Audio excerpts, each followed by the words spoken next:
Welcome back to another episode of the Sky Society podcast. Today, I have a very special guest, Danielle Ito. She is the influencer marketing manager at Notion. Welcome, Danielle. Hello, I'm happy to be here. Also, I'm saying Danielle, it's Danielle, right? Danielle. Let me restart that. I was like, I literally If you go to Starbucks Danielle. or anywhere else, it might be spelled like Daniel, but it is Danielle. I think it matters for this. Let me Yes. start over again. Okay. I'm gonna do a clap just so I have a thing. So Perfect. welcome back to another episode of the Sky Society podcast. Today, I am chatting with Danielle Ito. She is the influencer marketing manager at Notion. Welcome, Danielle. Hello, thank you for having me. Thank you so much, Danielle. I am personally a huge fan of Notion, so I'm super excited to have you on to talk about your career journey and also Notion. I've been using Notion since I started my business, and I feel like it's everyone's little like superpower tool.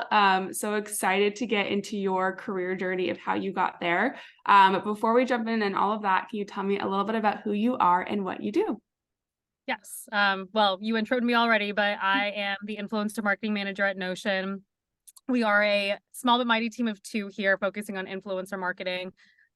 For anyone who doesn't know what Notion is, it is a connected workspace that can house your docs, wikis, projects, whatever it may be. Again, like you just mentioned, it kind of is everyone's secret weapon to organizing anything in their personal life or their work life. There's a lot of magic that goes into building a Notion dashboard that like fits exactly what you need it to. So I've come across a lot of awesome stories since I've been here, but I basically manage partnerships, build relationships with creators to get content out on social media. So subtle plug to look up hashtag Notion on TikTok to kind of see what I'm talking about and get some inspiration for your own Notion boards. Yes, I think not everybody has. I think it is a superpower because not everyone really knows about Notion yet, but it really is. I feel like it's an understatement to say it's Google Docs on crack because I feel like there's so much more you can do than Google Docs. Yeah. But it pretty much is where you can if you are someone that likes to be organized and do it in an aesthetic way, I feel like Notion is awesome for you. Yep, that's definitely one of the reasons that a lot of people are drawn to it. Again, that's kind of an easy way to describe what Notion is, but anyone who's a student to a small business owner to someone managing their family or planning a group trip with all of their friends, there's really so many different ways you can use Notion. So highly encourage anyone who hasn't tried it out yet to see if they can come up with their own unique use case to fit into their lives. Yes, absolutely. Okay, so Danielle, you are at Notion now, but your journey started long before that. So you went to Chapman University for college. We were talking before, I'm also from the Orange County area, so definitely familiar with Chapman. It's an awesome university. And kind of the big thing, one of your biggest roles kind of out of college was at Current Global. Can you tell me a little bit about kind of how you started your career in marketing and this first really significant role for you? Yeah, definitely. So as you mentioned, I went to college at Chapman University. I double majored, but my primary major was public relations and advertising. And I was very lucky. I kind of knew very early on, like when I was ending high school, what I wanted to do career-wise, or what I thought I wanted to do career-wise. Not that you knew in high school that early? Yeah, Wow. I mean, now looking back, of course, this is exactly what I'm doing now, but I was so obsessed with magazines and reading articles online. But I didn't want to be a journalist. I thought I did for a while, but I didn't. So the other end of that is public relations. So I really was like full steam ahead, wanted to do PR for pretty much, most of my teenage years. So I majored in PR at Chapman, which was an amazing experience. It was in the film school actually, just because it kind of does have that storytelling angle to it, which of course wasn't planning on going into entertainment, but I do really think that helped a lot in terms of like crafting a story to tell the media. Mm-hmm. So I started at Current Global after I graduated college in 2017, and I was out of the San Francisco office, which is my hometown, and I started as an intern. And everyone told me when I graduated, you have to start at a PR agency to really get the groundwork of what it's like to work in PR. Mm-hmm. And to be honest, I was like, I'm just gonna spend 1 year there and see, like, I'll get the ropes down. I ended up spending 4 years there, almost 4 years, including the internship. I loved it. It was an amazing team. I got to work on some really cool consumer brands like Applebee's and Subway and Champion Athletic Wear. So again, like really fun consumer brands. Hidden Valley Ranch was another Oh, amazing project I got to work on. If you've ever seen the Hidden Valley Ranch keg, that was like the peak of my career at the time when it came out. But yeah, so I thought I wanted to do traditional media relations and PR for my entire career. And then of course, life kind of gave me another option. And I think one of the best things that came out of that agency is that I really did have a lot of great mentors who were fostering, my career at an early age. They could see my strengths and weaknesses in areas that maybe I wasn't fully aware of at the time. So influencer marketing was pretty new when I was at the agency. And a lot of our clients were actually asking for influencers to be supplemented into our campaigns just to help with awareness. At the time, again, it was very much like a PR angle for our clients just to get more eyes on whatever we were promoting. So my manager at the time mentioned to me that there was an opportunity for me to essentially lead the influencer marketing sector of our agency, which was an amazing experience right out of, just a couple years out of college. And of course, I was weighing with, I wanted to do media relations and PR my whole life. Basically, it felt like at the time. But there's this really cool opportunity in influencer. So I could kind of carve out, a specialty for myself and get ahead of the trend that is inevitably coming.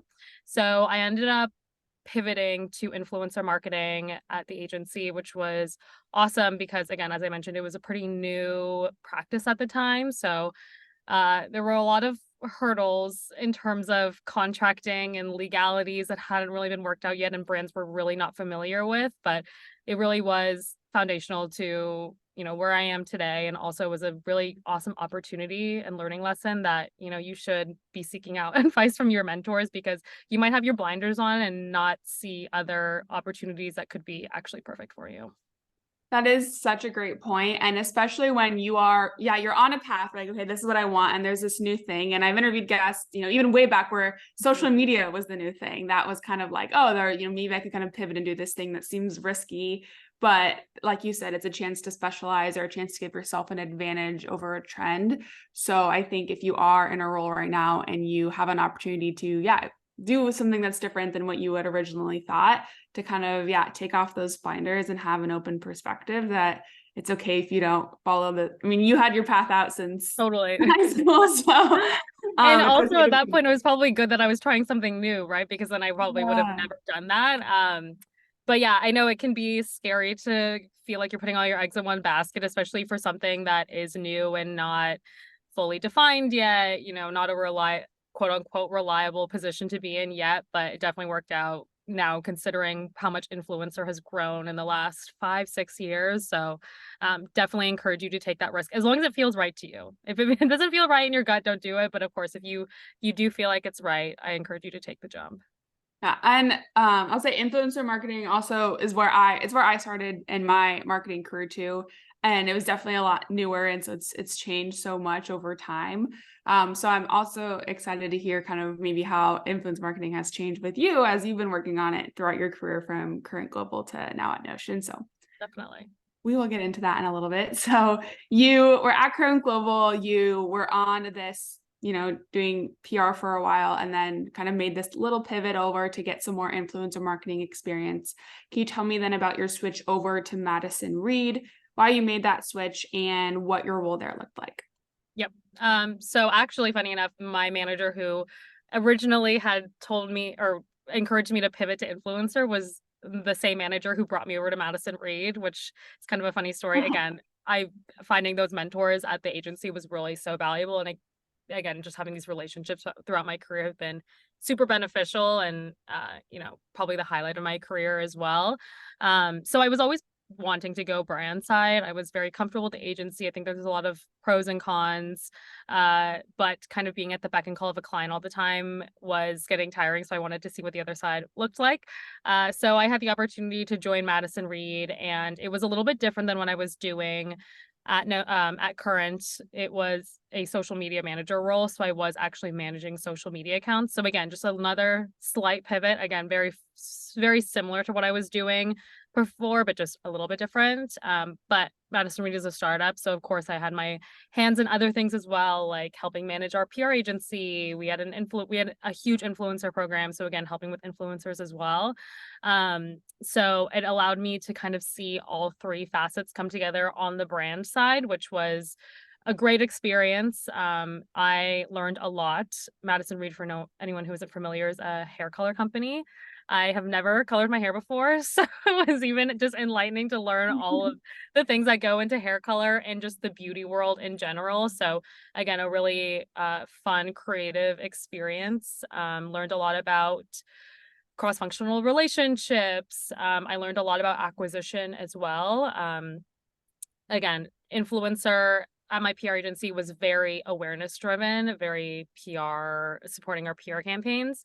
But at Madison Reed, and this is very similar to many D2C companies, influencer and social media was very much an acquisition channel. So we were, held to metrics in terms of how many new customers we were converting, how many essentially sales numbers, which was a very drastic pivot from what I was focusing on when I was at a PR agency, but again, a great learning opportunity, and also allowed me to reframe my thinking of how influencers actually are a very vital part of the business in terms of acquisition. So again, another interesting kind of career choice that actually ended up teaching me a lot. Yes, the acquisition aspect. And I personally feel like it's more stressful when it's more acquisition driven because you're tied to sales and numbers, and if your influencers aren't performing. And so for our listeners who may not be incredibly familiar with that, essentially, I'm assuming with Madison Reed, you work with influencers, they get a code or a link, and then you're tracking how many sales are coming from that link or that unique code, which is a lot different when you're just working with influencers to get reach on a platform. But yeah, I don't know if you want to maybe speak a little bit more to that difference, or kind of like which one you preferred, or kind of what you learned from like working on both sides of, Yeah, I can definitely speak to the pros and cons of both, or what I learned from working in both. Acquisition, I think it's a very important piece of knowledge to have in your marketing, your marketing brain. So I'm very thankful that I had that experience, and I could very much see that coming in handy in the future as well. Again, as influencer marketing is growing, I think that acquisition component of it is very important into proving, how you can actually help the business and drive revenue. Of course, that helps you advocate for more budget and more activities for your team as well. So yeah, essentially we were using influencers and tracking sales through codes and links. So we had to think about the content a lot differently. And I think that also was an interesting challenge to change my mindset. Instead of, focusing on fun content that was eye-catching and just, hit on every message and very visually appealing on the PR side. The stakes were a lot lower when the content, was just awareness driving. We were just trying to get likes, engagements, views, things like that. This was also at a time, when Instagram was pretty picture heavy. So every post that you had, it was very important to make sure that you had everything in one little picture. But then short form video started to really come up when I was at Madison Reed. So it kind of really unlocked a new way of thinking about content in terms of the acquisition lens. So we were thinking about content in terms of how many sales it would drive, not necessarily the creative aspect. So having that key message, those important key messages in the first 3 seconds of the video, to making sure you're hitting all the points and making sure they're sharing where you can buy it, how much the price point is, what all the benefits of purchase are, and things like that. So again, I think it was really important for me to understand both sides, but at the end of the day, I do love the creative aspect a little bit more, which I'm lucky to have at Notion, which of course I can talk to you a little bit later. Yes. Yeah. It is interesting to hear both sides. And my experience personally is more with the acquisition of, what you said, they have to mention their product within the first X amount of seconds in the video. They have to hit on, these different points. They have to mention, their code or mention to go to link about. So there's typically a lot more, I don't want to call them restrictions, but just more so maybe like specific buckets that you have to fill versus when maybe more on the creative side, you don't have to be as like strict about what goes in the video. It's kind of like what you said. You get more I creative. don't know if you were working with a paid team at your time when you were on the acquisition side, but a huge part of our business was working with influencers to get usage rights and then promote those videos on paid ads you would see on Facebook or YouTube or whatever social platform you're on. So that was also, again, another great cross-functional relationship that I learned a lot about. And it is extremely effective in my eyes. And I think it is it's becoming more popularized and accepted as a great way to convert customers, is, working with influencers, contracting them for usage rights. So allowing the brand to use their content in paid ads, which again is a great opportunity for the creators as well. And then working with our paid ads team to cut down those videos, promote them as an ad on social. And again, just making sure that those sign bots are in there were really like the most important part for that aspect. So just another great learning lesson. But also it was really rewarding to see all of your work actually be attributed to a number. So in that sense, it has a little bit more of a reward than just the awareness. Yeah, absolutely. And Danielle, tracking this journey of yours, so we're seeing you specialize more and more in influencer marketing, which I feel like comes out into this new role that you now have at Notion, where you are the influencer marketing manager. So can you tell me a little bit about your switch over to Notion and what your role there looks like? Yep.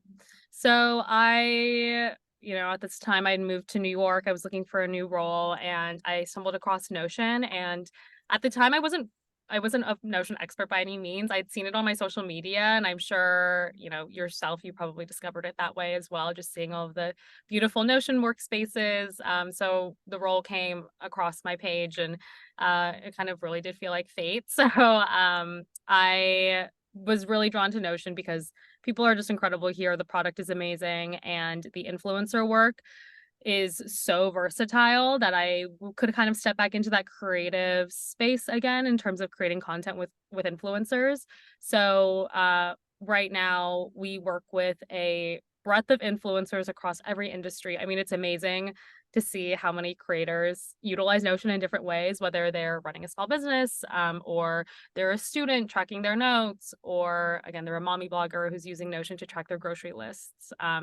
So we also work with creators that are global internationally, since we are in most countries. So that was also a big draw to me. I really wanted to get that global international experience. So on a day-to-day, I'm constantly talking to influencers across the world to contract them for different campaigns that we're running, as well as evergreen content. So our evergreen content would be that basic, like how to use Notion, here's my Notion page, kind of content. And then we'll have campaign specific content, whether it's a brand campaign like our New Year's campaign, or product specific like our AI launch, which was earlier this year. Yes, the new AI feature is also super interesting. They have almost like a ChatGPT integration in Notion now. Yes, it's very cool. It was even a learning curve to me to figure out ways to utilize AI in my work, but to be honest, now I can't live without it. It's very easy to automate a lot of things. So highly recommend. So is your role with influencers at Notion more so kind of I don't know, like more educational, like showing people what they can do with Notion? Because I feel like a lot of Notion is just, you can really just do so much that sometimes it's hard to see that. Yeah, totally. Again, there's so many different types of content you could run. And our goal at the end of the day is to put as many use cases for Notion out in the world. So it is really fun to work with many different types of creators and thinking of ways that we can showcase Notion. Of course, there's the how-to videos. Here's how I set up my Notion dashboard. Here's how to, create a new block in Notion. But we also work with creators on videos such as day in the life videos, where they integrate Notion into their days. Or we just relaunched our template gallery, which is essentially a marketplace where you can download or shop for free and paid templates that help you get started on Notion. So that's also a very interesting added bonus to a partnership, when I can work with creators on creating a template. We always focus on video content. So again, like, it's kind of switching brains between the long form videos and the short form videos. to be honest, we work on a variety of different use cases and types of videos. So it really is, I wouldn't say that there's necessarily like a one method to this madness, but again, that evergreen content really is kind of everything. And then when we have these timely or campaign moments, we'll specialize a little bit more in what the content should look like. So again, like AI use cases, for example, or we just launched a suite of project management tools, so working with business influencers to showcase how they use project management in their jobs and things like that. So you can, I have a couple questions kind of digging into the influencer space. You can answer them for Notion specifically or just for your own like general of kind of how you think about it. But you're mentioning, well, first of all, you mentioned it's just you and one other person on your team. So kudos to you guys for being able to get all of this done because it sounds like you guys are doing a lot of incredible work, which is awesome. You have so many different goals. Like you're mentioning, we're doing this, we have all these different things. So are you focusing on specific things during different times? Do you always have like 5 categories of types of content you're trying to get? Or how do you even kind of begin tackling like the many, many things that you probably want to do with influencers? Yeah, I would say we try to keep it, like a 60-40, 70-30 split of tried and true methods. This is exactly what we know works. And in that category, it'll be evergreen content or content that is encouraging people to sign up. So at the end of the day, our goal is to get people on Notion. So that is kind of our number one overlying metric for everything. Signups, traffic to the website, things like that. But we also look at, of course, sentiment. We want to see actual feedback from our customers or people who haven't or aren't on Notion yet. Try to understand, of course, how they're feeling about the platform, and if they're not on Notion yet, what their pain points are or what their fears are for not signing up. So that's kind of our 70% like evergreen, always on metric. But yeah, I would say if we're tracking so many things, those are kind of always the things that we're tracking. And then the other 30% could be testable content. So again, working with a type of creator that we've never worked with before, working on a form of video that we've never worked on before, or trying out new engagement events, meeting influencers in person or having speaking events, things like that, that kind of falls into the 30% that we're trying to test right now, just to see what works and what the feedback is. And it is tough to prioritize all of these things throughout the year. So having good communication with the broader team as well as our team within just the two of us, is really helpful, just to kind of map out, okay, we have our evergreen content that's always running, but let's pick and choose what our priorities are for these few months to see what we can supplement with that evergreen content. So again, most of it might be coming from the higher ups in terms of a campaign or product launch, but in terms of things that our team actually wants to focus on, just picking, a few of those over time to focus on to make sure that we still have the lights on, but are still also doing what we want to test as well. It sounds like a lot, but it's luckily we have Notion, which shameless Luckily plug. you have Notion. There we Luckily we go. have Notion. I know it sounds like a lot when I'm talking about it, but if you were to see our Notion page, everything is very organized and very thought out. So from your time at Current Global, then to Madison Reed, now to Notion, I know you mentioned video being a big change that you've seen within the influencer marketing industry, but what else do you feel like has changed, or what have you learned about this space?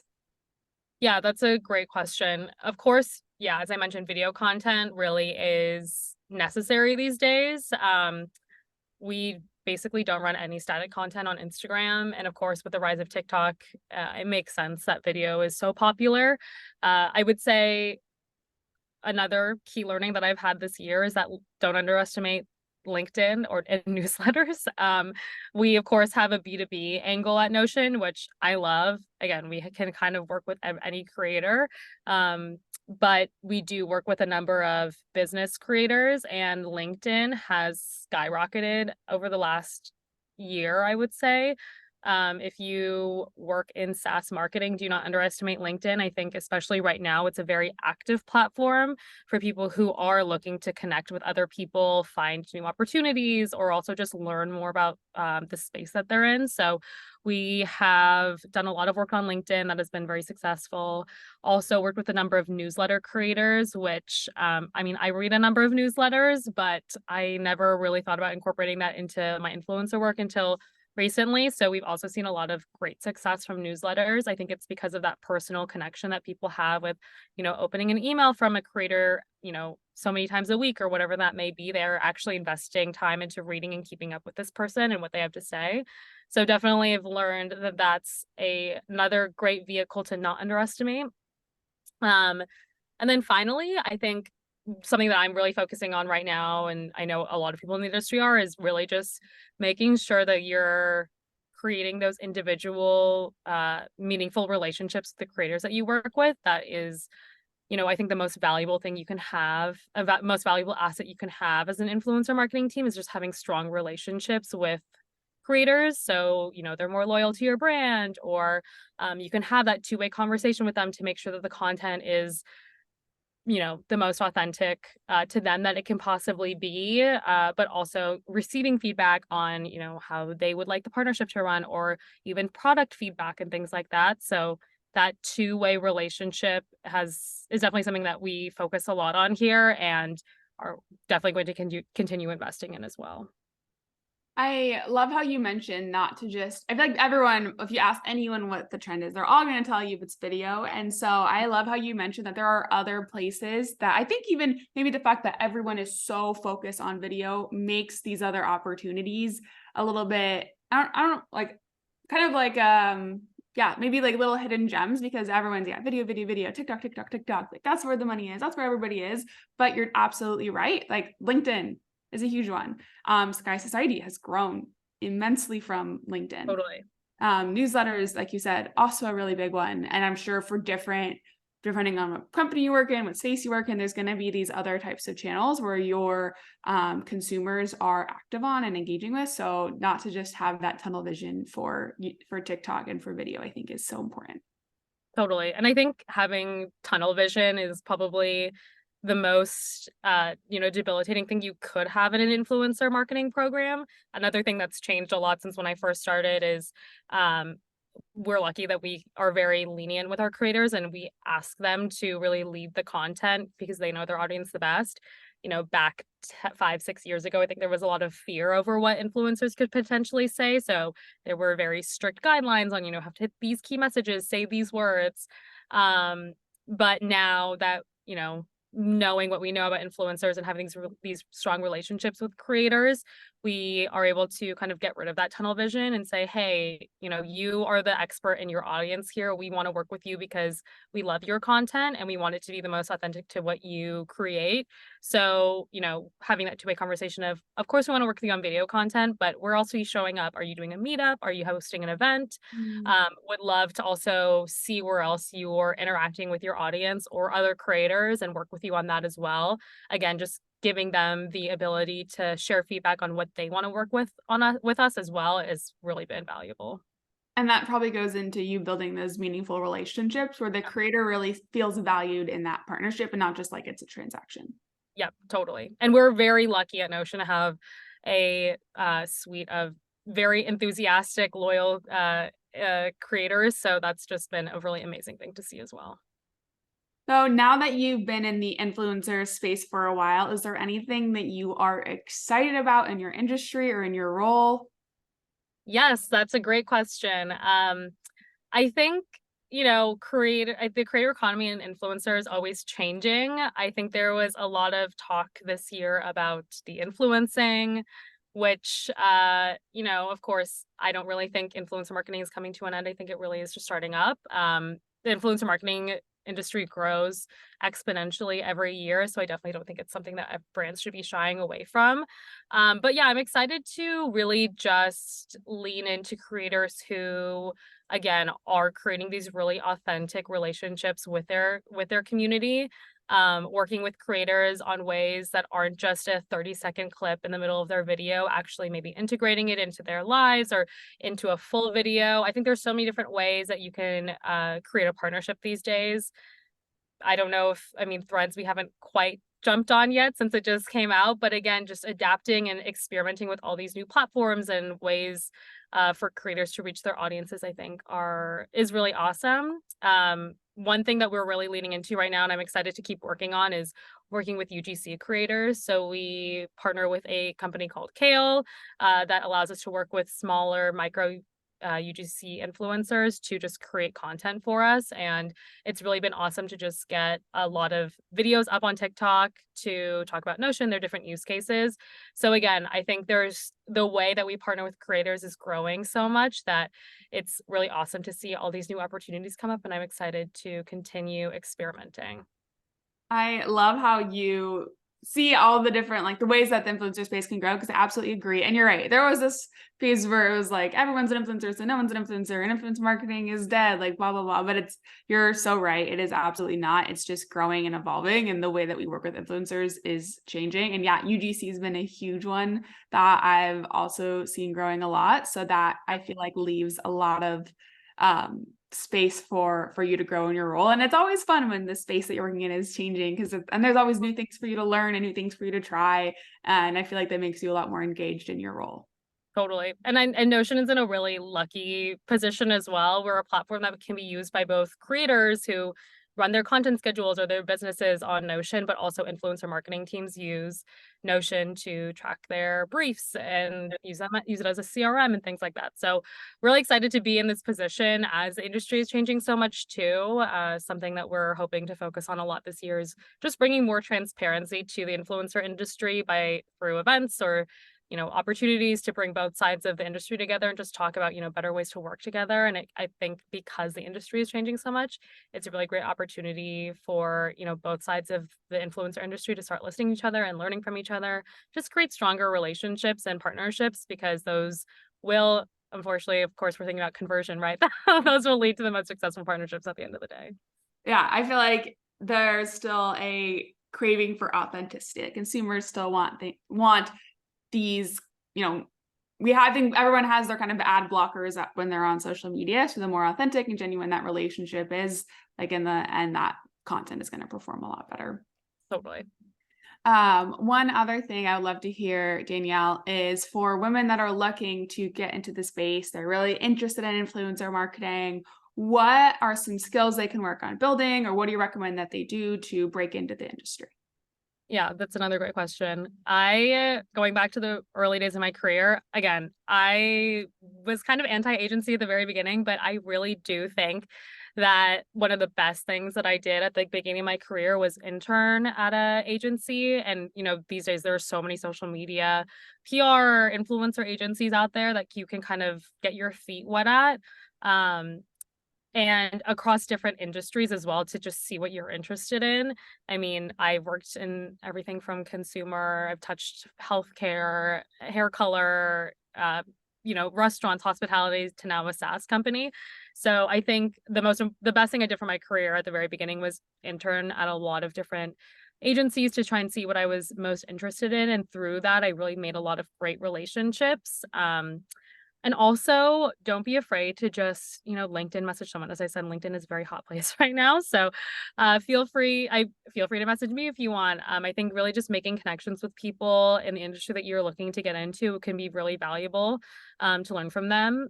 And then also in terms of, someone who is younger, looking to start their career, especially in social media, I think showing that you can be on the pulse of what's going on and what's trending, showing that creative angle, that you can come up with ideas that will, catapult a brand outside of what's, typical of a brand on social media is also really valuable. So don't be afraid to put your foot out there, make relationships, and showcase to, a person or a company what you can do right out of the gate. That's beautiful. I love that advice for women looking to get into the industry. And I think it is really important to, put yourself out there, try new things, make sure if you are wanting to work in this space that you are staying on the pulse of what's new and what's trending. And I think what you're also a good example for, because so many girls that I talk to, when they want to get started in marketing, they want to work in the fashion industry or beauty Yeah. industry, and you're working at a SaaS company and you are having an awesome time. And I know Notion is very unique and a very fun SaaS company, like within its culture itself. But I also really love to always encourage people that are new to the industry to like try out different industries other than Yes, just what's the flashiest online. Because like you said, you're at a SaaS company, you're having a great time. I also started at a SaaS company. I had a great time. And so be yeah, open-minded to those maybe less seemingly like attractive industries. totally. Yeah, don't be blinded by the free mailers and flashy events. Even though they're amazing and fun, I definitely encourage you if you are super passionate about it. But I think there's so many different industries that you might not think of as, the sexiest industry that are super rewarding. You'll have so much fun at, really learn a lot as well. Um, but yeah, I highly encourage you to see what else is out there. But again, like some of the best mentors that I mean, all the best mentors I've had in my career are women. So I'm very much gung ho on, women supporting women. So if anyone has any questions for me, feel free to message me on LinkedIn. Happy to help. I appreciate that so much. Yes. And I hope people will take you up on that. And I think these episodes too I always like to say they're kind of like you get to tap into coffee chats from all different types of women that are doing all different types of things, because I think it is really important to hear from other women what their journey looked like, just because there's no one right way to do it. And sometimes you are fortunate enough to have a lot of female mentors in your life. Sometimes that may not come so naturally. But one thing that's a thread across, now that I've done so many of these episodes, is that mentorship is so, so, so important, having an advocate for yourself. And so I think that is, if you're thinking about, what do I look for in a company that I want to work for? Like we talked about, maybe try not to focus too much on whether or not it's like fashion industry, tech, or whatever. But I think when you're, at those roles, asking yourself, do I feel like the people here value me? Do I feel like I'm getting mentorship? Do I feel like I'm learning? I think those are all things to really value at the beginning. And you got, that amazing experience from working at an agency. But even if you're not at an agency, there's other things that you want to, that you can take from that job, because you can always get fired from any job and your talent Totally. can go away. But, you can keep those mentorships so you can keep what you learned. And mentors come from every aspect of your life. It does not just have to be in your career at your job. I mean, I have great mentors who are my friends' parents or my parents' friends of friends or someone I met through a random person, at an event. So again, it doesn't have to be at your job, or even in your field of work. I think it's really inspiring to talk to, other people who, again, who just have a different experience and can give you perspective on life and your professional career in general. I mean, I even have teachers and professors that I still keep in touch with and just soundboard things off of. So again, they can come from anywhere. It doesn't have to just be in your realm of your workspace. Absolutely. Well, Danielle, thank you so much for an incredible episode. Our conversation has been so fun and so enlightening, and I love that we got to dive into the influencer marketing space. So thank you again for coming on the podcast. Of course. Thank you for having me.